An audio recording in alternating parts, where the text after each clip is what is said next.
Assalamualaikum warahmatullahi wabarakatuh. Alhamdulillah nahmaduhu wa nasta'inuhu wa nastaghfiruh wa na'udzu billahi min syururi anfusina wa min sayyiati a'malina. May yahdihillahu fala mudhillalah wa may yudlil fala hadiyalah. Asyhadu an la ilaha illallah wahdahu la syarikalah wa asyhadu anna Muhammadan abduhu wa rasuluh allazi la nabiyya ba'dah.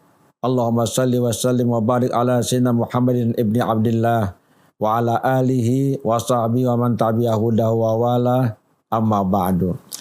Para pemirsa yang dicintai, dirahmati dan dikasihi Allah Subhanahu wa taala, alhamdulillah puji dan syukur kita panjatkan kehadirat Allah Subhanahu wa taala.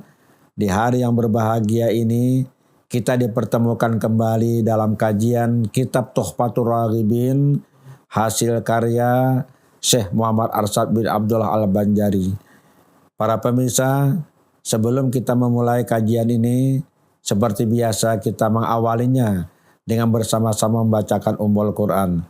Ila hadratin Nabi Muhammadin sallallahu alaihi wasallam wa ila alihi wa ashabi wa azwaji wa zuriyati wa ahli baitihi wa ansarihi wa adba'ihi wa ila jami' awliya ilaihi wa salihin wa suhada wal muttaqin, khususan ila hadrati mu'allifi hadzal kitab al-allamah Syekh Muhammad Arsyad bin Abdullah Al-Banjari wa ila hadratin Nabi sallallahu alaihi wasallam. Al-Fatihah. A'udzu billahi minasyaitonir rajim. Bismillahirrahmanirrahim. Alhamdulillahi rabbil alamin arrahmanir rahim maliki yaumiddin. Iyyaka na'budu wa iyyaka nasta'in. Ihdinas siratal mustaqim. Syiratal ladzina an'amta 'alaihim ghairil maghdubi 'alaihim waladdallin. Amin. Para pemirsa yang dirahmati Allah Subhanahu wa taala, kita lanjutkan kajian kita terhadap kitab Tuhfatur Raghibin. Kali ini kita melihat di halaman 72. Halaman 72. Qala al-mu'allifu rahimahullah subhanahu wa ta'ala wa nafa'ana bihi wa bi'ulumihi fid dharaini. Amin. Syekh Muhammad Arsyad bin Abdullah Al-Banjari mengatakan di dalam kitab ini, soal kata beliau, jika berkata seorang bahwasanya yang kami sanggar dan yang kami beri pasilih itu sebenar-benarnya setan jua. Tetapi niat kami pada mengerjakan pekerjaan itu karena akan obat jua. Atau kami niatkan setan itu seperti anjing. Maka kami beri akan dia makanan seperti memberi anjing. Dan telah termaklum bahwasanya berobat dan memberi makan anjing itu pekerjaan harus, tiada haram di dalamnya. Dan demikian itulah sanggar dan pasilih apabila diniatkan dengan niat yang tersebut itu. Para pemirsa yang dirahmati Allah Subhanahu wa taala, ini bicara tentang yang pertama soal obat. Jadi sanggar dan pasilih, menyanggar dan membuang pasilih itu sebenarnya hanya alat kata mereka untuk pengobatan terhadap penyakit tertentu. Atau yang kedua bisa juga memang betul-betul yang diberi sanggar atau diberi pasilih itu memang setan. Tapi digambarkan seperti anjing. Jadi memberikan sesajen kepada anjing atau kepada setan itu seperti memberi makan kepada anjing kata mereka. Nah kemudian di sini dikatakan sudah maklum, sudah diketahui secara umum bahwasanya berobat dan memberi makan anjing itu pekerjaan harus. Kita kan boleh katanya berobat. Kemudian boleh juga kita kan memberi makan kepada anjing. Jadi berarti dengan demikian menyanggar atau membuang pasilih itu boleh aja dilakukan. Karena tujuannya, ini soal tujuan ini ya, tujuannya untuk untuk berobat. Berobat dengan cara menyanggar maksudnya. Berobat dengan cara membuang pasilih. Atau seperti tadi, memberikan makan anjing. Jadi ketika disediakan sesajen-sesajen itu biasa kan macam-macam tuh isinya tuh. Ada kowe 41 macam, ada beras, ada macam-macam lah itu kalau orang biasanya menyanggar atau membuang pasilih itu. Itu disediakan untuk setan tadi. Memang setan yang diberi makan katanya. Bukan, ini beda lagi kayak yang kita bicara sebelumnya. Kalau yang dulu itu kan orang gaib ini. Atau roh-roh halus. Atau orang halus. Kalau ini enggak, memang setan. Tapi diperlakukan seperti anjing. Dan itu katanya boleh saja. Nah ini pertanyaan yang ingin dijawab oleh Syekh Muhammad Arsyad Abanjari. Kira-kira bagaimana jawabannya para pemirsa? Kalau orang melaksanakan kegiatan menyanggar benua atau membuang pasilih, tujuannya untuk pengobatan. Atau tujuannya untuk memberi makan setan, tapi diperlakukan seperti memberi makan anjing. Coba lihat jawaban beliau ini. Jawab kata beliau, bahwa niat yang demikian itu sekali-kali tiada memberi faedah. Jadi walaupun niatnya itu untuk berobat, tetap itu tidak ada faedahnya kata beliau. Nah pertanyaannya apanya yang tidak berfaedah? Karena tiada menghilangkan haram tabzir dan mengikut setan dan haram bid'ah. Jadi kalau orang melakukan kegiatan menyanggar, kegiatan membuang pasilih, niatnya berobat, itu kata beliau tidak menghilangkan haramnya tabzir. Tabzir itu maksudnya pemborosan. Mubazir, kita menyebutnya mubazir, pemborosan. Karena kita kan membuang makanan yang diperuntukkan kepada setan-setan itu. Itu tabzir namanya. Walaupun tujuannya untuk berobat, tetap tabzirnya itu hukumnya haram. Kemudian yang kedua mengikuti setan. Kalau kita mengatakan kita memberikan makan setan berarti ikut kepada setan. Sedangkan setan itu musuh yang nyata bagi manusia. Dan yang ketiga haram yang bid'ah kata beliau. Jadi tiga ini tabzir, ittiba setan, ikut setan dan melakukan perbuatan yang haram lagi bid'ah.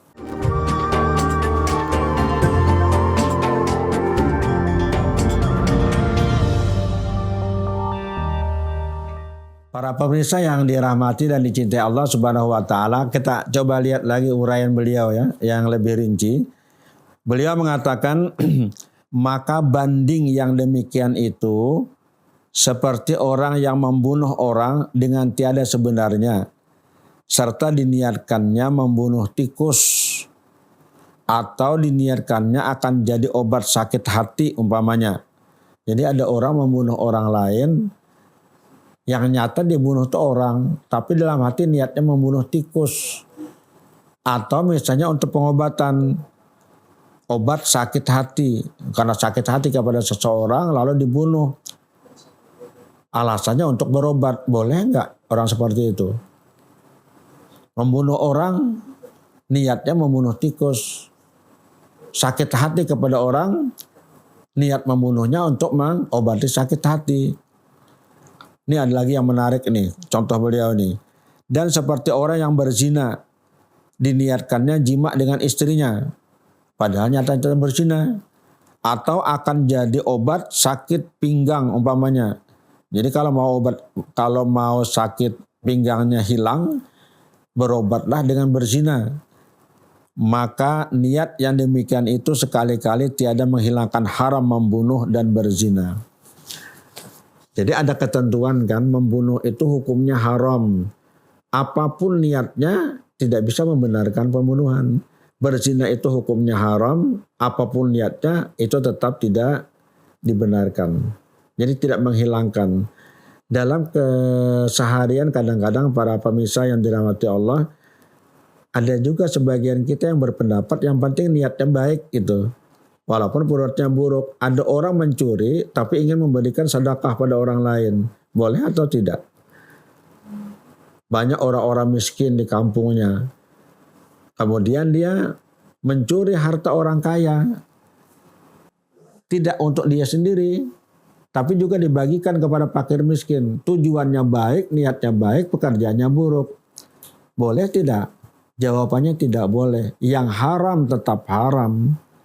Tidak bisa dibenarkan karena niatnya yang baik. Ada orang korupsi ingin naik haji. Niatnya bagus naik haji, tapi caranya korupsi. Boleh atau tidak? Jawabannya tetap itu tidak boleh. Kalau istilah Sunan Bonang ketika ketemu dengan Sunan Kalijaga, sebelum Sunan Kalijaga menjadi Sunan, yang senang sekali beliau merampok orang lain untuk dibagikan kepada fakir miskin, itu bagaikan mencuci kotoran dengan maaf air kencing. Engkau ingin membersihkan barang yang kotor, tapi air yang kau gunakan air sendirimu sendiri. Bersih apa tidak? Jawabannya tidak akan bisa bersih. Tidak bisa dicampur adukan yang halal itu dengan yang haram. Ya sama seperti ini. Membunuh orang lain, niatnya buat berobat, supaya hilang sakit hati. Membunuh orang lain, tapi niatnya membunuh tikus. Yang dibunuh manusia, dalam hati membunuh tikus.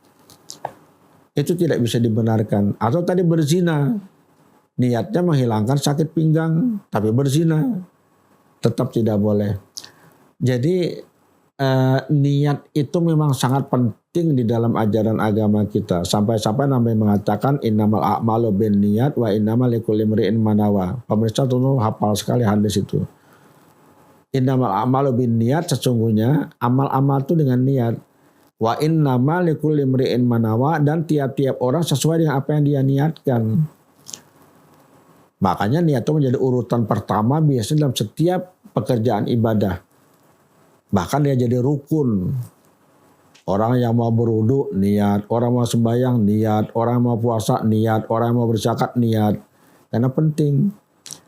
Tetapi tidak bisa dimaknai niat yang baik, pekerjaannya buruk, tidak bisa. Ada orang ingin bantu orang lain yang kesulitan, mencuri milik orang lain, tidak bisa.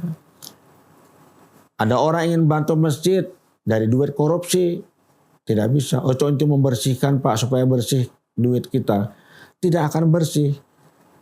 Harta yang bersih dengan zakat itu adalah harta yang dikhawatirkan ada campurannya, bukan harta kotor. Kalau hartanya kotor semua tidak bisa dibersihkan apa-apa. Memang betul zakat itu membersihkan harta. Khuz min amwalihim shadaqatan tutahhiruhum wa tuzakkihim biha, kata Allah. Ambil dari mereka itu, kata Allah, zakatnya, tutahhiruhum, membersihkan mereka, wa tuzakkihim biha, dan mensucikan mereka dengan zakat itu, dengan sedekah itu. Benar. Tapi kalau seluruh hartanya itu kotor, semua duitnya yang mau dizakatkan itu kotor, tidak bisa dibersihkan. Kenapa? Karena itu kotoran. Para pemirsa bisa membayangkan nggak kotoran dibersihkan? Bisa nggak kotoran dibersihkan? Kan tidak bisa. Tapi barang yang kena kotoran bisa dibersihkan. Kotorannya tidak bisa dibersihkan. Nah, kalau misalnya orang mencuri, itu full kotoran semua, nggak bisa diberikan 2,5% untuk membersihkan dosa yang diambil dari orang lain. Tidak bisa. Nah, jadi jangan sampai niat merasa baik, apapun perbuatannya itu bisa dibenarkan. Tidak. Ini yang hikmahnya yang kita dapat dari pelajaran ini. Sama seperti orang menyanggar. Kenapa kau menyanggar? Kenapa kau membuang pasir? Itu kan buat obat, Pak. Niatnya bagus. Kalau obat itu kan halal. Iya betul, berobat itu halal. Tapi caranya tidak boleh. Dengan cara yang haram. Nah ini saya kira para pemirsa yang dirahmati Allah Subhanahu wa taala, beliau memberikan pelajaran yang sangat berharga untuk kita semua, bahwa arti penting niat itu memang luar biasa, tetapi tetap pekerjaannya harus pekerjaan yang halal. Bisakah niat yang baik membenarkan pembunuhan? Bisakah niat yang baik membenarkan perzinahan? Jawabnya tidak, tetap itu hukumnya haram. Nah, pada sisi yang lain para pemirsa, pekerjaan yang baik dengan niat yang jahat itu juga tidak baik. Pekerjaannya sembahyang, pekerja puasa, pekerja zakat, tapi niatnya tidak baik. Hanya berpura-pura. Pemirsa mungkin pernah mendengar atau pernah dapat informasi orang ikut sembahyang di masjid, niatnya bukan sembahyang, niatnya ingin mencuri. Pada saat orang sudah berada di rakaat kedua, rakaat ketiga, dia mundur. Lalu mengambil uang yang ada di dalam kotak-kotak di masjid. Itu kan viral itu di beberapa media sosial. Nah kalau seperti ini juga tidak benar. Pekerjaan baik, niatnya tidak baik juga tidak benar. Harus sinkron lah. Niatnya bagus, pekerjaannya bagus. Baru sesuai dengan ajaran yang dibawa oleh Nabi besar Muhammad Sallallahu Alaihi Wasallam.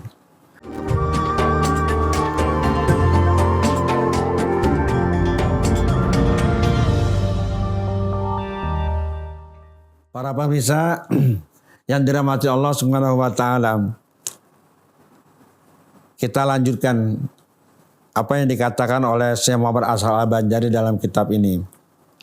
Beliau mengatakan sebagai lagi perkataannya, ini perkataan orang yang melaksanakan sanggar dan pasilih. Kami beri makanan akan setan itu seperti memberi anjing. Yang pertama tadi kan soal niat. Yang kedua tentang memberi makanan kepada anjing. Jadi memberi makan setan, tapi seperti memberi makan anjing. Nah apa kata beliau? Sebagai lagi perkataannya, kami beri makanan akan setan itu seperti memberi anjing. Yaitu semata-mata dusta jua. Tiada bersamaan yang di dalam hatinya dengan perkataan lidahnya adalah hatinya menghormati dan memuliakan akan setan dengan dalil perbuatannya bagi setan itu beberapa bagai makan makanan yang indah-indah dan tiada diberikannya disisai dan lapas serta diantarkannya kepada tempatnya dengan beberapa kelengkapan dan perhiasan dan beberapa pekerjaan yang menunjukkan atas menghormati dan memuliakan setan jua adanya. Ini menarik juga ini para pemirsa.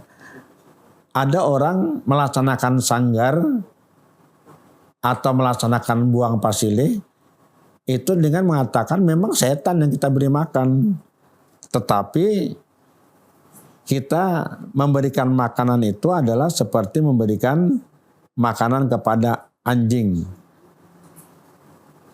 Jadi kalau kami niatkan setan itu seperti anjing, maka kami beri makan akan dia seperti memberi makan kepada anjing. Jadi setan itu diumpamakan sebagai anjing. Boleh nggak seperti ini alasannya? Lalu dilaksanakan menyanggar, dilaksanakan membuang pasilih. Kata beliau, orang yang mengatakan bahwa memberikan makanan kepada setan itu seperti memberi makanan kepada anjing, itu dusta kata beliau. Kenapa? Karena ketika dia memberi makan kepada setan, sudah diniatkan untuk memberikan kepada setan, itu berarti penghormatan dan memberikan kemuliaan kepada setan. Di sini beliau mengatakan dengan dalil perbuatannya bagi setan itu beberapa bagai. Ada beberapa macam. Bagai itu macam ya. Makan makanan yang indah-indah diberikan. Kan biasanya kalau orang sesajen itu macam-macam itu bahkan kalau perlu ditambah lagi nanti dengan ada bunga-bungaan segala macam. Memberi makan anjing katanya disebut, tetapi dalam praktiknya itu dengan makanan yang istilah beliau sini indah-indah gitu. Dan tiada diberikannya disisai dan lepas. Lepas di sini maksudnya bebas dari segala ikatan lah.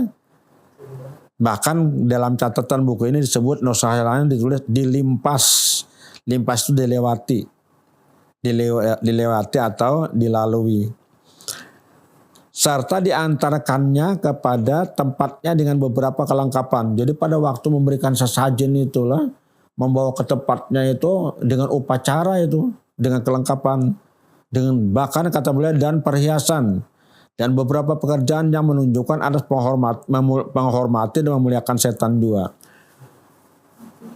Jadi kalau dia mengatakan misalnya lah bahwa dia memberikan makan kepada setan itu seperti memberikan makan anjing, tapi dalam prakteknya itu dilakukan dengan upacara. Jadi memberikan penghormatan, memberikan kemuliaan kepada setan, memuliakan dan menghormati setan. Ini yang tidak boleh. Setan itu sekali lagi ditegaskan oleh Allah Subhanahu wa taala adalah musuh yang nyata bagi umat manusia. Innahu lakum aduwwum mubin. Sampai Allah bilang seperti itu. Setan itu adalah bagimu aduwwun mubin, musuh yang nyata bagimu. Jadi kalau ada orang menghormati, memuliakan dengan memberi makan kepada setan, itu berarti ngikuti setan namanya, bukan jadi musuh. Padahal Allah perintahkan kepada orang beriman untuk menempatkan dan memposisikan setan sebagai musuh yang nyata baginya. Dilawan itu setan, bukan dikawani, bukan dituruti kehendaknya. Nah ini yang salah itu. Makanya kata beliau, argumentasi tentang membuang pasilih dan panyanggar seperti ini tidak bisa diterima. Nah kalau tadi dibicarakan tentang obat, yang kedua tentang memberi makan kepada anjing. Ini hanya alasan saja. Inti daripada ucapan beliau atau perkataan beliau di sini adalah bahwa pekerjaan menyanggar dan membuang pasilih itu pekerjaan yang tidak dibenarkan dalam ajaran agama Islam. Intinya itu sebetulnya. Argumentasi-argumentasi yang disampaikan oleh orang yang melakukannya dibantah oleh beliau dengan argumentasi-argumentasi juga yang sesuai dengan ajaran agama Islam. Para misal dirahmati Allah Subhanahu wa taala, orang yang menghormati dan memuliakan setan berarti dia sudah masuk dalam perangkatnya setan. Apalagi kalau misalnya memuja setan, nauzubillahi min dzalik, hancurlah. Orang beriman tidak boleh sama sekali menjadikan setan sebagai temannya. Tidak boleh dijadikan apalagi pimpinannya. Maksudnya ngikuti kepada setan, hanya ingin dapat ilmu kebal, ingin dapat ilmu yang sakti misalnya, lalu memuja-muja setan. Allah sangat marah kepada orang tersebut. Yang maha kuasa, yang maha berkehendak, yang maha menentukan segala-galanya itu adalah Allah Subhanahu wa taala, bukan setan.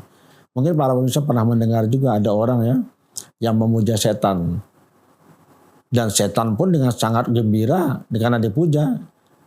Berdasarkan kewenangan dan kekuatan yang diberikan Tuhan kepada dia, kadang-kadang memang orang yang memuja setan kelihatan memiliki keistimewaan khusus. Tapi kita sadar sebagai orang beriman, kalau ada seperti ini itu disebut dengan istidraj atau lanjuran. Mungkin ada orang yang kebal dari senjata tajam karena dia memuja setan. Mungkin tahan api, walaupun dibakar dia terbakar, mungkin. Tapi itu bukan karena dia memuja setan. Karena memang Allah Subhanahu wa taala memberikan kekuatan kepada dia sebagai ujian bagi dia dan bagi umat yang beriman yang lain. Sanggup atau tidak menjadi budaknya setan. Nah para pemirsa dirahmati Allah Subhanahu wa taala, setan ini memang musuh yang luar biasa bagi manusia, yang selalu berusaha menghancurkan kehidupan manusia, supaya menjauhkan manusia dari Tuhan, menjauhkan dari kebaikan, menjauhkan manusia dari ibadah. Intinya, sekali lagi, intinya dia ingin seluruh anak cucu Adam itu menjadi penghuni neraka. Nauzubillahi min dzalik. Tapi Allah dengan penuh cinta dan kasih sayang menurunkan nabi dan rasul, memberikan kitab suci, memberikan bimbingan kepada manusia. Kalau orang mau mengikuti nabi dan rasul, dan ikut bimbingan Al-Quran, insya Allah dia terbebas dari setan dan insya Allah dimasukkan ke dalam surga.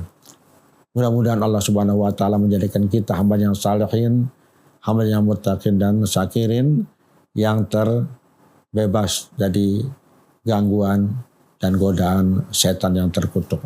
Ala hadzin niyah wa likulli niyatin salihah wa ila hadratin Nabi Muhammadin sallallahu alaihi wasallam. Al-Fatihah. A'udzubillahi minasyaitonir rajim. Bismillahirrahmanirrahim. Alhamdulillahirabbil alamin arrahmanir rahim maliki yaumiddin. Iyyaka na'budu wa iyyaka nasta'in ihdinas siratal mustaqim. Siratal ladzina an'amta 'alaihim ghairil maghdubi 'alaihim waladdallin. Amin.